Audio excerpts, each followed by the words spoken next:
Jalan-jalan ke Tugu Pahlawan, jangan lupa pakai topi. Salam sapa, kami ucapkan salam pembuka dari kelompok kami. Assalamualaikum warahmatullahi wabarakatuh. Hai semuanya, kami dari kelompok N pada mata kuliah Ilmu Kealaman Dasar dengan dosen pengampu Ibu Mimanisma SEMM, Universitas Indraprasta PGRI. Perkenalkan, nama saya Leni Sufiana dari kelas R2H dengan NPM 202314500996. Di sini saya tidak sendiri, melainkan saya bersama rekan saya yaitu Aulia Malika, NPM saya 202314501008. Pada kesempatan kali ini, kami dari kelompok N yang akan membahas materi yang ke-15 mengenai isu lingkungan. Apa sih itu isu lingkungan? Isu lingkungan adalah topik hangat seputar dengan kondisi lingkungan di bumi terkait dengan gejala alam dan perubahan komposisi kadar dasar yang terjadi di alam sekitar. Isu lingkungan terbagi menjadi 3. Pertama, isu lingkungan global. Kedua, isu lingkungan nasional. Dan yang ketiga, isu lingkungan lokal. Isu lingkungan global. Isu lingkungan global merupakan permasalahan lingkungan dan dampak yang ditimbulkan berpengaruh luas dan serius bagi dunia. Pertama, pencemaran lingkungan hidup atau polusi. Pencemaran lingkungan hidup atau polusi yaitu masuknya atau dimasukkannya zat, unsur, energi, dan komponen yang bersifat merugikan ke lingkungan atau berubahnya tatanan lingkungan akibat perbuatan manusia sehingga kualitas lingkungan menjadi menurun. Indonesia termasuk negara dengan polusi udara yang tinggi. Polusi adalah zat yang mempunyai efek berbahaya atau beracun pada lingkungan. Apakah kalian tahu bagaimana polusi mempengaruhi badan kita? Terdapat 2 cara polusi memasuki udara. Yang pertama, point source, di mana polutan berasal dari satu sumber seperti emisi pabrik. Yang kedua adalah non-point source, di mana polutan berasal dari banyak sumber seperti mobil. Terdapat 2 jenis polutan, di mana polutan primer adalah polutan yang dapat menyebabkan kerusakan secara langsung atau bereaksi di udara untuk membentuk zat yang merusak, dan polutan sekunder, di mana polutan terbentuk sebagai hasil reaksi antara polutan primer dan komponen udara. 3 organ utama yang dipengaruhi oleh polusi udara adalah 3 organ yang sangatlah penting: paru-paru, jantung, dan otak. Polutan di udara adalah molekul-molekul kecil yang dapat dengan mudah masuk ke dalam tubuh di saat kita bernafas. Mereka dapat menyebabkan inflamasi di paru-paru yang dapat mengakibatkannya kehilangan kapasitas dan mengurangi fungsinya seiring waktu. Penumpukan polutan ini dapat menyebabkan penyakit pada paru-paru kita seperti asma, emfisema, bronkiolitis, bahkan kanker. Terlebih lagi, molekul buruk ini bisa masuk ke aliran darah, seperti membuat jantung kita stres dan bekerja lebih keras untuk berusaha menyediakan tubuh dengan jumlah normal oksigen. Molekul-molekul ini bisa menyebabkan inflamasi dan konstriksi pada pembuluh darah, yang bisa juga menyebabkan stroke jika pembuluh darah yang terlibat berhubungan dengan otak. Selain itu, molekul-molekul ini bisa memecahkan plak yang sudah terbentuk sebelumnya di pembuluh darah akibat pola makan yang tidak sehat dan mengakibatkan blokir pada pembuluh yang terlibat. Hal ini dapat menyebabkan kondisi yang mengancam nyawa seperti serangan jantung maupun stroke. Biasanya, mereka yang rentan terhadap masalah kesehatan akibat polusi udara adalah mereka yang mempunyai kondisi pada jantung dan paru-paru, ibu-ibu hamil, bekerja di luar ruangan, orang tua, anak di bawah umur 14 tahun, dan atlet yang berlatih di luar ruangan. Jadi, bagaimana cara kita menghindarinya? Berikut adalah 5 tips dari WHO. Pertama, batasi berjalan di jalanan yang sibuk, dan jika membawa anak kecil, angkat mereka supaya berada lebih tinggi dari posisi knalpot. Kedua, batasi menghabiskan waktu di daerah yang ramai kendaraan seperti lampu merah. Ketiga, jika kalian berolahraga, lakukanlah di daerah yang lebih tidak berpolusi. Keempat, batasi penggunaan kendaraan seperti mobil di hari yang berpolusi tinggi. Dan yang terakhir, jangan membakar sampah karena asapnya dapat merusak kesehatan kita. Pemanasan global atau biasa disebut dengan global warming. Global warming merupakan fenomena peningkatan temperatur dari tahun ke tahun karena terjadinya efek rumah kaca yang disebabkan oleh meningkatnya emisi gas karbon dioksida, metana, nitroksida, dan CFC, sehingga energi matahari tertangkap ke dalam atmosfer bumi. Pemanasan global disebabkan oleh jumlah konsumsi bahan bakar kendaraan, hasil pembakaran industri, penggunaan CFC seperti AC, kulkas, dan botol aerosol, pembakaran hutan, dan gas metana yang berasal dari kotoran ternak dan mikroba di rawa-rawa. Aktivitas tersebut kemudian menghasilkan konsentrasi gas CO2 di atmosfer dan membentuk efek rumah kaca yang menjadi penyebab pemanasan global di bumi. Efek rumah kaca adalah kondisi di mana panas matahari terperangkap oleh atmosfer bumi. Gas CO2 yang terkonsentrasi di atmosfer menahan panas matahari sehingga panas matahari tidak terpantulkan ke atas dan menyebabkan kenaikan suhu di permukaan bumi. Beberapa dampak pemanasan global yang dapat kita rasakan saat ini seperti naiknya permukaan air laut yang disebabkan oleh mencairnya es di kutub utara dan selatan, banjir yang semakin intens terjadi, cuaca dan iklim yang menjadi tidak teratur, dan semakin langkanya beberapa spesies fauna. Contohnya, beruang kutub yang kehilangan habitatnya akibat mencairnya es, dan orang utan yang kehilangan habitatnya akibat dari pembakaran hutan dan pembukaan lahan. Mengurangi pemakaian bahan bakar fosil, menggunakan kendaraan yang ramah lingkungan, menerapkan 3R atau Reduce, Reuse, dan Recycle, melakukan reboisasi hutan, dan memperbanyak menanam pohon di lingkungan sekitar kita. Penipisan lapisan ozon. Dalam lapisan stratosfer pengaruh radiasi ultraviolet, CFC terurai dan membebaskan atom klor. Klor akan mempercepat penguraian ozon menjadi gas oksigen. Di samping itu, efek rumah kaca dan beberapa atom lain yang mengandung brom seperti metal bromide dan halon juga ikut memperbesar pengurasan ozon. Bumi kita disusun oleh 6 lapisan atmosfer, dan gas ini dapat ditemukan pada lapisan kedua, yaitu stratosfer. Lapisan ini terbentuk dari suatu molekul reaktif yang bernama ozon yang mengandung 3 atom oksigen. Hanya terdapat 3 molekul ozon saja setiap 100 juta molekul udara, namun tetap memiliki peran yang amat penting. Lapisan ozon dapat dikatakan sebagai tabir surya untuk bumi yang menyerap kurang lebih 98% sinar UV yang berbahaya. Namun sayangnya, lapisan ini terus-menerus menipis dan menipis tiap tahunnya. Apa yang menyebabkannya?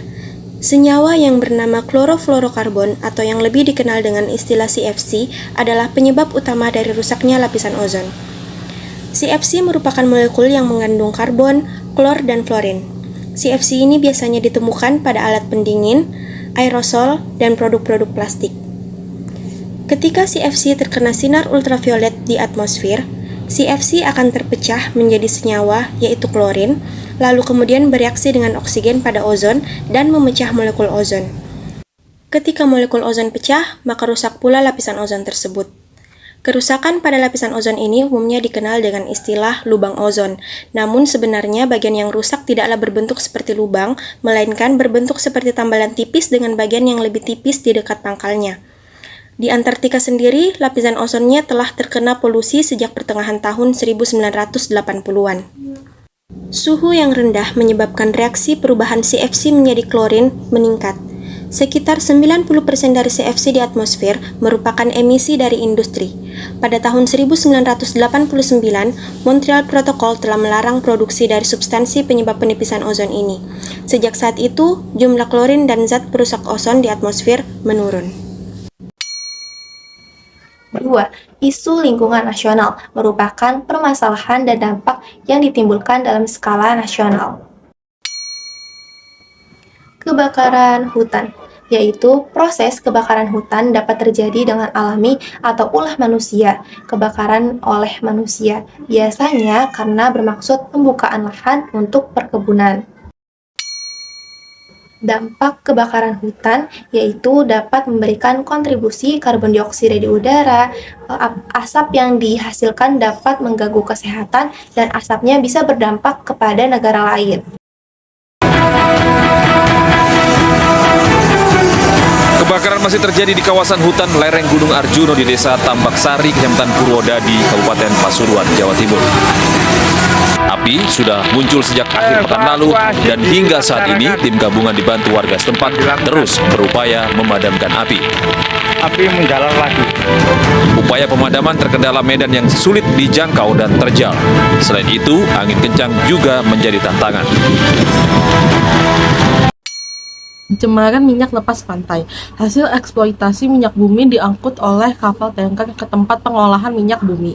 Pencemaran minyak lepas pantai diakibatkan oleh sistem penampungan yang bocor atau kapal tenggelam yang menyebabkan lepasnya minyak ke perairan. Dampaknya mengakibatkan limbah tersebut dapat tersebar tergantung gelombang air laut. Dapat berdampak ke beberapa negara, akibatnya tertutupnya lapisan permukaan laut yang menyebabkan penetrasi matahari berkurang, menyebabkan fotosintesis terganggu, pengikatan oksigen, dan dapat menyebabkan kematian organisme laut. Pemasangan oil boom untuk mengantisipasi penyebaran minyak. Petugas memasang oil boom di muara Sungai Buntu, Kecamatan Pedes, dan Desa Cemara Jaya, Kecamatan Cibuaya. Hingga kini pencemaran limbah minyak mentah milik Pertamina di wilayah pesisir Kabupaten Karawang belum teratasi. Warga pun masih dikerahkan untuk membantu membersihkan limbah minyak di pesisir utara Kabupaten Karawang.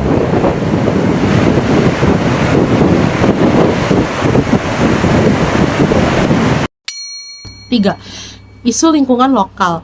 Pengertiannya merupakan efek permasalahan lingkungan dan dampak yang ditimbulkan dari permasalahan lingkungan tersebut mengakibatkan dampak yang sangat dirasakan oleh beberapa daerah lokal. Contoh penyebab dan dampak lingkungan lokal. 1. Kekeringan. Kekeringan adalah kekurangan air yang terjadi akibat sumber air tidak dapat menyediakan kebutuhan air bagi manusia dan makhluk hidup yang lainnya. Dampaknya menyebabkan gangguan kesehatan, keterancaman pangan.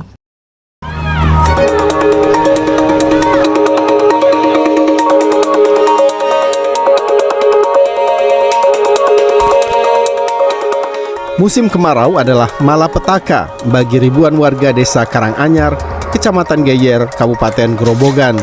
Kekeringan air bersih adalah masalah rutin di desa ini. Wajar jika ada bantuan air bersih dari BPBD setempat datang, warga langsung berbondong-bondong menyerbu truk tangki air. 2. Banjir merupakan fenomena alam ketika sungai tidak dapat menampung limpahan air hujan karena proses inflasi mengalami penurunan. Itu semua dapat terjadi akibat hijauan penahan air laman berkurang. Dampak gangguan kesehatan, penyakit kulit, aktivitas manusia terhambat, penurunan produktivitas pangan, dan lain-lain.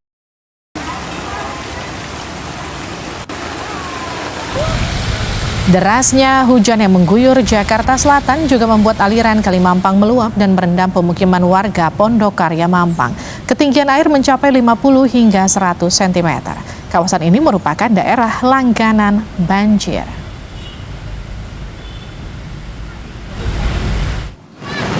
Banjir setinggi 30 hingga 40 cm juga terjadi di ruas Jalan Bang Pitung, Kebun Jeruk, Jakarta Barat. Sejumlah kendaraan mogok saat melintasi genangan air. Antrean kendaraan yang berusaha menghindari genangan mengakibatkan kemacetan panjang dari arah Permata Hijau menuju Palmera serta arah sebaliknya. 3. Longsor adalah terkikisnya daratan oleh air lautan karena penahanan air berkurang. Dampak terjadi kerusakan tempat tinggal, ladang, sawah, mengganggu perekonomian dan kegiatan transportasi. Kementerian Pekerjaan Umum Purnama Adi Santoso menyebut jika cuaca baik, pembersihan material longsor ditargetkan selesai dalam 3 hingga 4 hari. Dari 8 titik longsor, masing-masing titik memiliki panjang dan lebar longsor yang bervariatif. 2 diantaranya menutup total jalan dan memiliki material longsor yang cukup banyak.